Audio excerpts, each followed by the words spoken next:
Hello, we're Dogs in Space.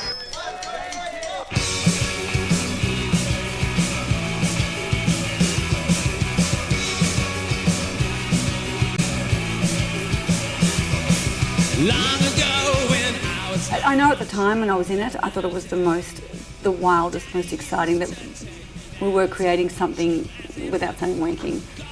And it's going to sound wanky, but there was something wild being created. I know that Richard was the hot shot, Michael was in it. I mean, I guess it was intensely creative, you know.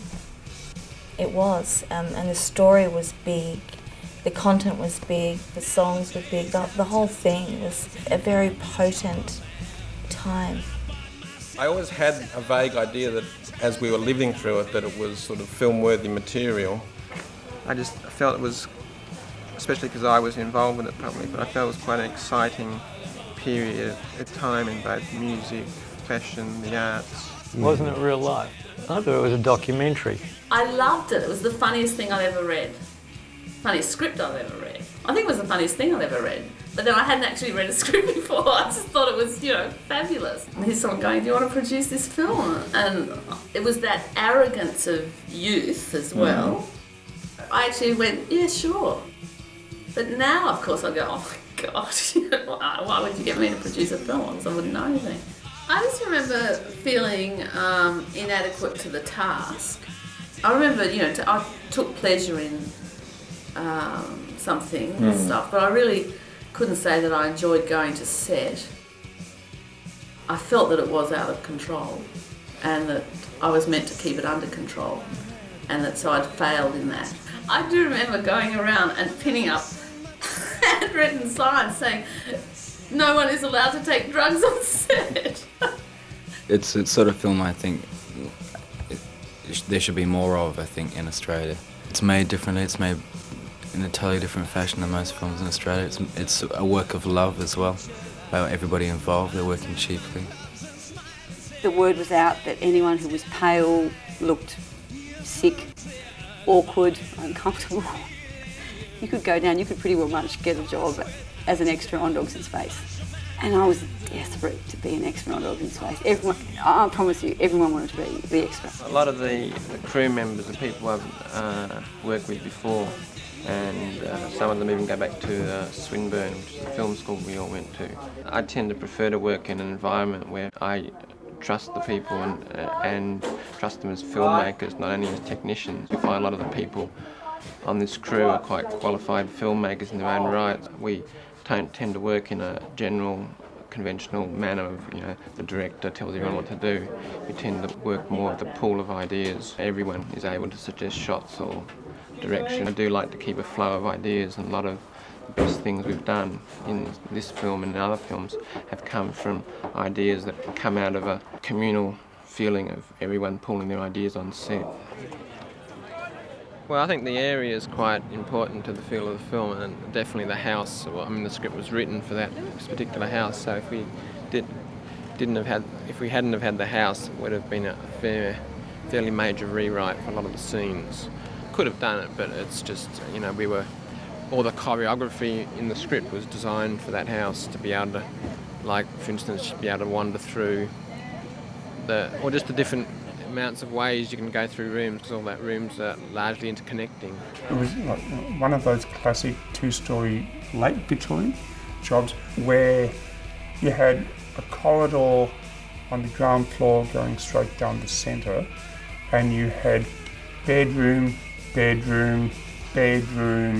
lounge room, kitchen, bathroom.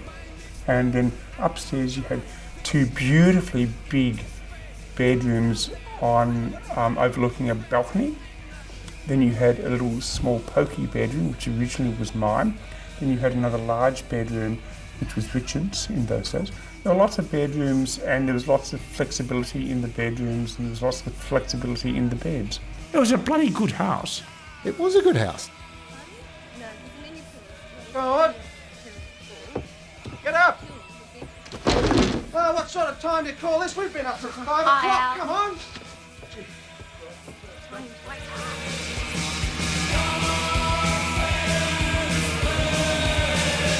We're rolling this here VW. the green one, supposed to be Luccio's VW, and well, not rolling, actually flipping it onto its side. And it's the scene where they've on the way to a Claire's party, and they've been cruising about the streets, driving up tram tracks and things, and the young girl's grabbing at the steering wheel, and Lucio, the character, counteracts and drives up the ramp and flips over to on his side, and the car slides along. I mean, there is always danger in stunts, but it's fairly easy. It's fairly low speed. It's only about 25 miles an hour. Oh, we're just sticking titanium bars on it so as it rolls over on its side and skids along the road, leaves a trail of sparks.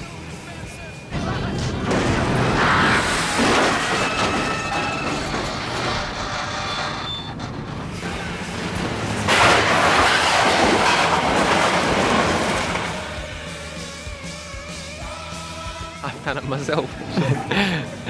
That's how I wrote the scene. This happened to me. You know, I used to have a pale green VW like that. It only had one wheel that had a brake. So every time I'd brake, it'd sort of go. Yeah, if you brake suddenly, it'd sort of flip over.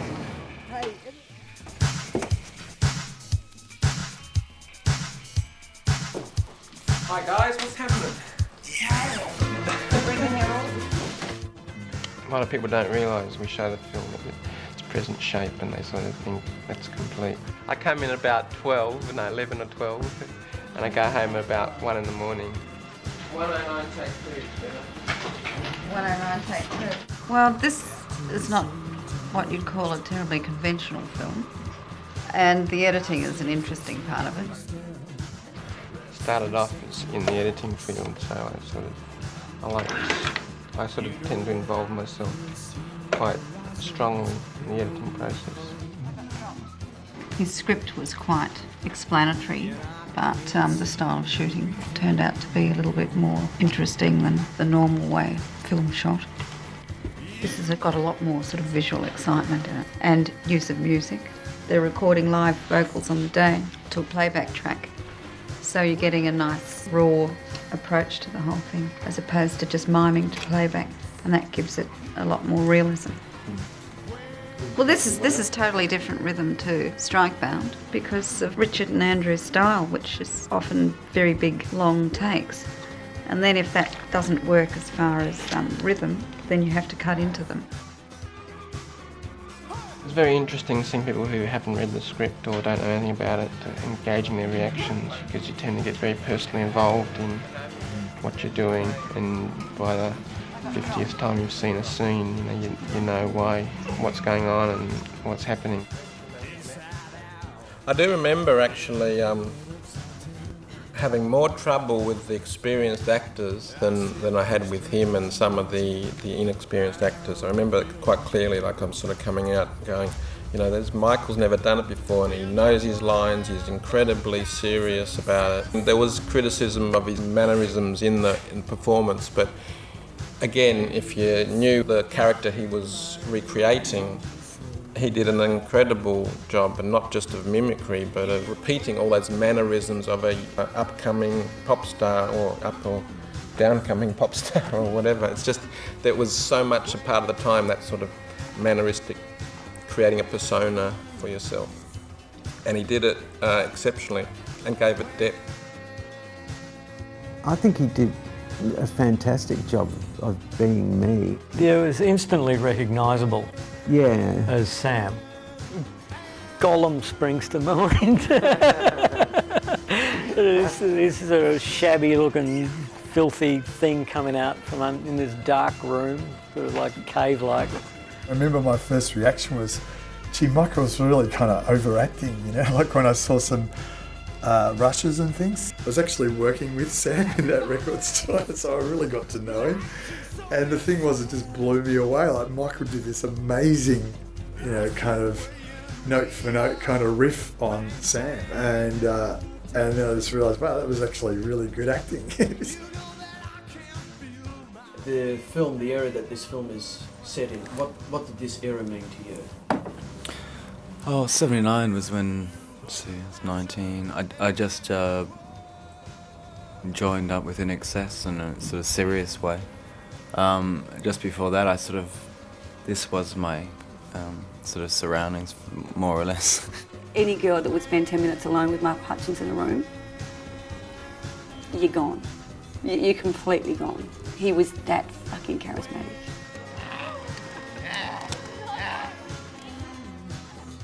He's incredibly attractive. And the thing about Michael, I mean, he was very warm, you know, he was very warm. It was easy to, you know, gravitate to him. And I think he was really smart. Probably what I liked about him more than anything was he had I loved his intelligence, you know, he had a really nice, different take on things. He was smart. I did have a kiss with Michael. But, you know, it was illegal at the time. But he's dead now, so it doesn't matter. And I'm nearly 40.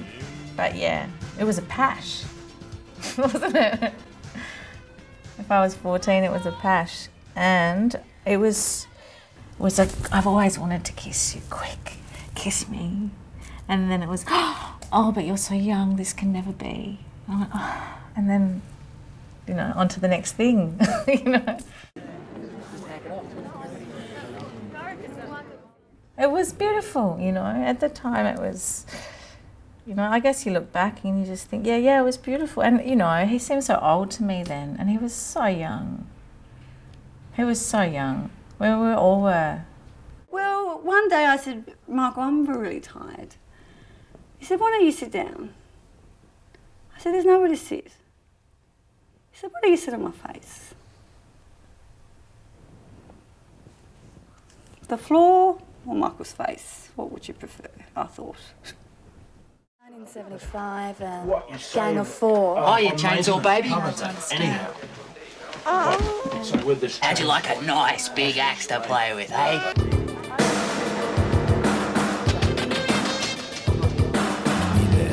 I'm surprised people find the story interesting because there's so many repulsive elements to it.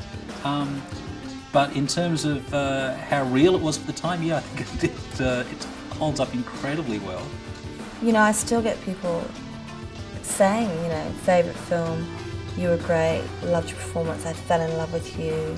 It seems to be an iconic sort of film, and I think it has to do with that, the energy that was in place. It's interesting because Dogs in Space has kind of become its own reality. I mean, I think for the people that are really super close to the storyline, I think they can't disattach themselves from that. People didn't look as cool as they look in Dogs in Space back. That was the thing. Yeah, one thing I had that was like, not many people actually dressed that cool.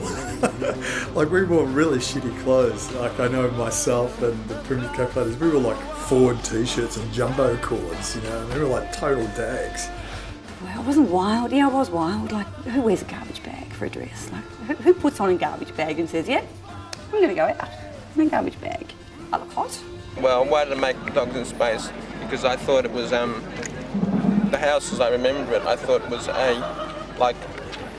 quite a good model for a microcosm of, I was saying before, about all the different groups that were around in that era. You know, that's the thing with the story in Dogs in Space is, to me, kind of still sort of resonates because it became a common story and it was something that, well, unfortunately, not quickly enough did it suggest to those of us who were incredibly cavalier about everything that maybe this is, you know.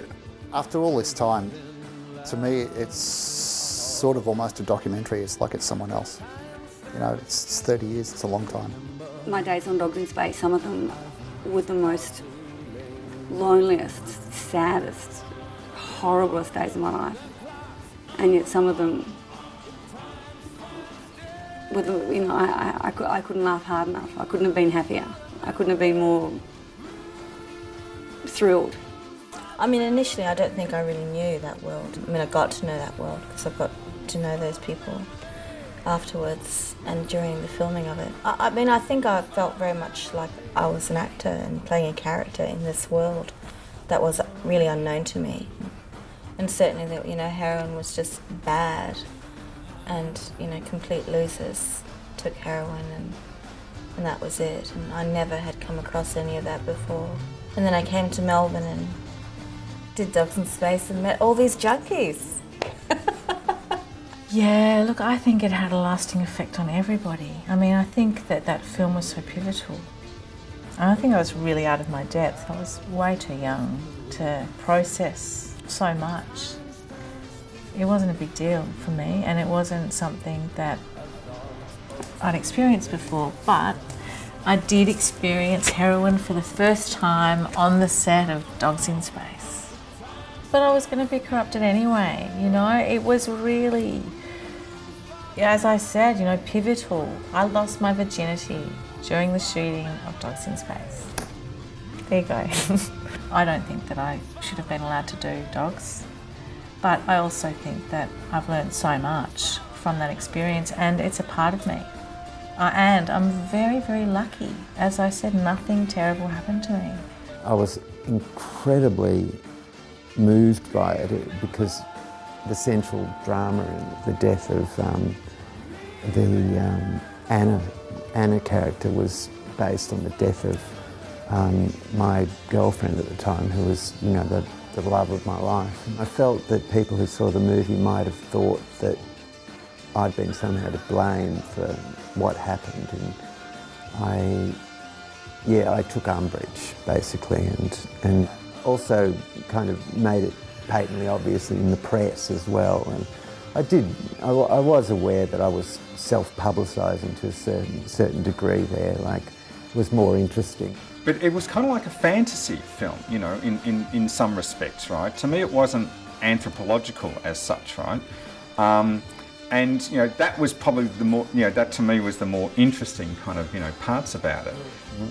Why Dogs in Space actually is an important film, because, you know, whilst people are doing the fucking Man from Snowy River, you're doing something about a bunch of kind of, you know, nobodies in a Richmond squat. Like, that really, in the history of Australian cinema, is actually a punk moment. Interview with Troy, Dogs in Space on location. Hi. How I got involved in the film, I suppose I worked with Richard for a long time on rock clips and stuff, and I helped out on Strikebound in acting, but actually I'm doing makeup on this film, but I got put off for the night, so I'm acting. I got two small roles, one as a brother of a girl who moves into the house of one of the main characters, and two as the skinhead with my friend here, Pauline, who plays my skinhead girlfriend, though she's not talking. And that's about it. What are you doing for us? What are you doing? What am I doing for you? An interview? An interview? You're interviewing. Oh, and I interviewed Richard, and I'm interviewing some people for what we're doing now. And I also know Lucy.